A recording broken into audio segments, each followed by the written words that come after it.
Dans un communiqué publié à la suite d'une nouvelle hausse des prix de certains hydrocarbures au Cameroun, Maurice Kamto a fermement condamné le régime des Toudi.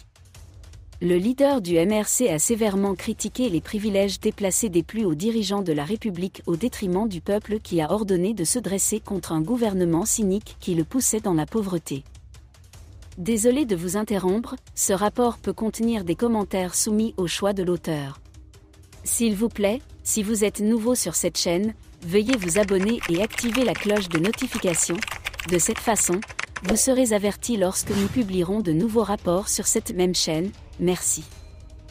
Le 3 février, les prix des carburants dans certaines stations-service du Cameroun ont augmenté jusqu'à près de 850 francs CFA le litre, aggravant les difficultés financières des ménages déjà affectés par un coût de la vie élevé et un faible pouvoir d'achat. La vice-championne présidentielle de 2018 sur ce dossier brûlant est très attendue par de nombreuses personnes. Kamto a remis en question la tendance du RDPC, qui détient la majorité de l'électorat, à créer une telle pauvreté et un tel désespoir parmi la population. Chers compatriotes de tout le Cameroun, les conditions de vie déplorables que le gouvernement crée pour la grande majorité de la population de notre pays appellent à un réveil national. Cet éveil patriotique passera par une inscription massive sur les listes électorales pour obtenir des votes de censure à l'égard du gouvernement, du RDP et de ses alliés lors des prochaines élections locales et législatives qui suivront en février 2025 et de l'élection présidentielle d'octobre de la même année. Cette avancée républicaine nécessitera également une surveillance absolument vigilante des élections et une protection vigoureuse de votre vote contre toute fraude à chaque élection, a déclaré Maurice Kamto sur ses réseaux sociaux le 5 février 2024. Selon des sources proches, le journaliste et animateur du talk-show Elite Club sur la chaîne de télévision Vision 4 Bruno Bijang a été arrêté par des employés du département d'État de la Défense, CID.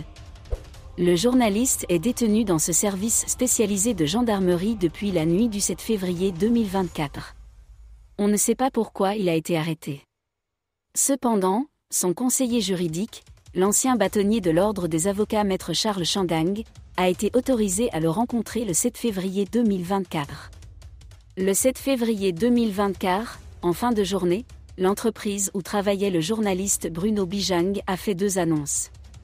Selon le responsable de la communication du groupe Anecdote, l'attaché de presse a également laissé entendre que le journaliste et le directeur de la communication du groupe Anecdote avaient été arrêtés après. Certaines revendications affaiblissent les institutions républicaines. Le même message crée également une distance avec les employés inscrits à EDMS.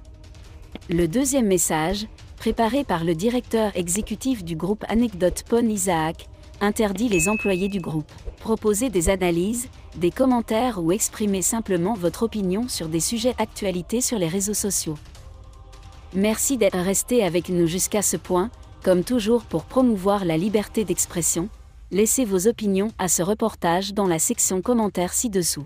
Si vous avez aimé cette vidéo, merci de liker, partager, commenter et surtout vous abonner à la chaîne. Et on se retrouve très vite pour une prochaine vidéo.